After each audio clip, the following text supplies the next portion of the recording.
तो नमस्कार दोस्तों, आज टाटा पावर कंपनी लिमिटेड ने अपने क्वार्टर 4 और एनुअल रिजल्ट्स को पब्लिश कर दिया है और कंपनी के बहुत ही बढ़िया रिजल्ट्स आए हैं। कंपनी ने काफ़ी अच्छी ग्रोथ दिखाई है, तो इसलिए आज की इस वीडियो में इन रिजल्ट्स को एनालाइज करेंगे और देखेंगे कंपनी कैसे ग्रो कर रही है और कंपनी फाइनेंशियली कैसा परफॉर्म कर रही है।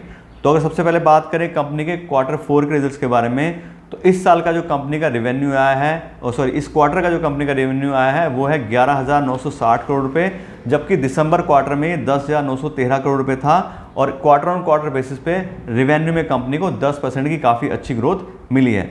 लेकिन अगर वहीं बात करें हम ऑपरेटिंग प्रॉफिट की, तो इस क्वार्टर का कंपनी का ऑपरेटिंग प्रॉफिट आया है 1250 करोड़ रुपए, जबकि पिछले क्वार्टर का ये था 1634 करोड़ रुपए और इसमें कंपनी को 24% का काफ़ी ज़्यादा लॉस आया है। उसका मेन रीज़न वही है क्योंकि कंपनी पावर सेक्टर में काम करती है, तो उसके में जो फ्यूल वगैरह हैं उसके काफ़ी जो है प्राइस वो इंक्रीज़ हो गए इन्फ्लेशन की वजह से और कुछ यूक्रेन वॉर की वजह से भी काफ़ी चीज़ें चल रही हैं, तो इसलिए कंपनी के ऑपरेटिंग प्रॉफिट मार्जिन पे इफेक्ट आया है। अब हम बात करें कंपनी के ऑपरेटिंग प्रॉफिट मार्जिन की, तो इस क्वार्टर कंपनी का ऑपरेटिंग प्रॉफिट मार्जिन आया है 10%, जबकि पिछले क्वार्टर में ये था 15% और इसमें भी कंपनी को 33% का डिक्लाइन आया है।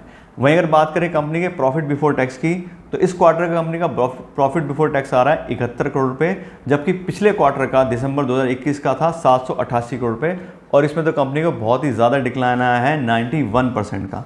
लेकिन वहीं हम देखते हैं कंपनी के नेट प्रॉफिट, तो नेट प्रॉफिट में इंक्रीज मिला है कंपनी को। इस क्वार्टर का कंपनी का नेट प्रॉफिट आ रहा है 503 करोड़ रुपए का, जबकि पिछले क्वार्टर का ये 425 करोड़ रुपए का था और इसमें कंपनी को 18% की ग्रोथ मिली है। इसका रीज़न वही है कि कंपनी ने ऑलरेडी पहले टैक्स वगैरह पे किए हुए थे और कंपनी को प्रॉफिट बिफोर टैक्स कम हुआ है, तो इसलिए वो उनको ज़्यादा टैक्स पे नहीं करना पड़ा है, इसलिए कंपनी के नेट प्रॉफिट इंक्रीज हो गए हैं।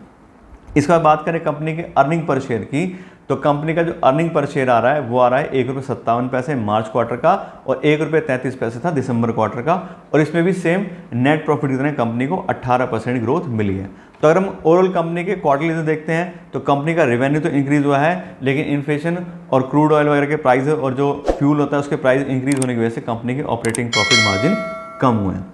अब क्योंकि Q4 है तो कंपनी ने अपने एनुअल रिजल्ट्स भी पब्लिश किए हैं और अब हम देखते हैं कंपनी के एनुअल रिजल्ट्स को।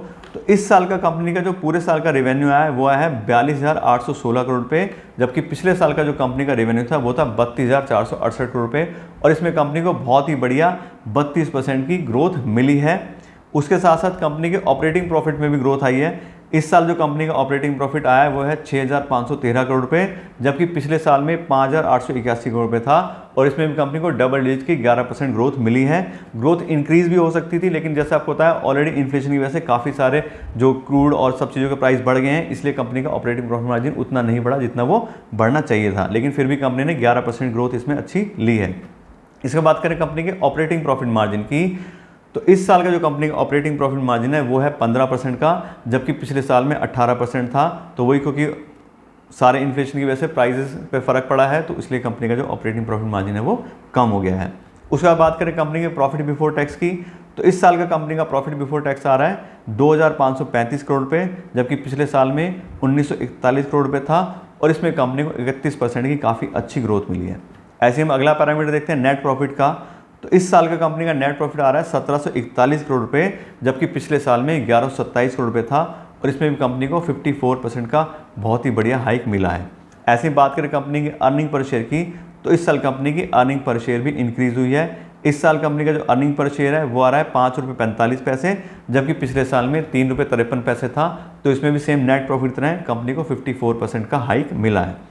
तो इससे कंपनी के ओवरऑल हम देखते हैं फाइनेंशियल, तो क्वार्टर ऑन क्वार्टर बेसिस पे हमने देखा कंपनी के रेवेन्यू इंक्रीज हुए हैं, लेकिन इन्फ्लेशन की वजह से कंपनी के प्रॉफिट्स में फ़र्क आया है। ऐसे हम बात करें कंपनी के पूरे साल के एनुअल रिजल्ट्स की, तो कंपनी ने एनुअली बहुत ही अच्छा परफॉर्म किया है। कंपनी के रेवेन्यूज़ भी काफ़ी अच्छे इंक्रीज हुए हैं और कंपनी का प्रॉफिट भी बढ़ा है। तो इस तरह से कंपनी के रिजल्ट्स के बारे में आपको डिटेल नॉलेज दे दी है। आशा करता हूँ आपको वीडियो अच्छी लगी होगी। अगर आपको वीडियो अच्छी लगी हो तो उसको लाइक और शेयर ज़रूर कीजिएगा और मेरे चैनल को भी सब्सक्राइब कर लीजिएगा। Thank you so much.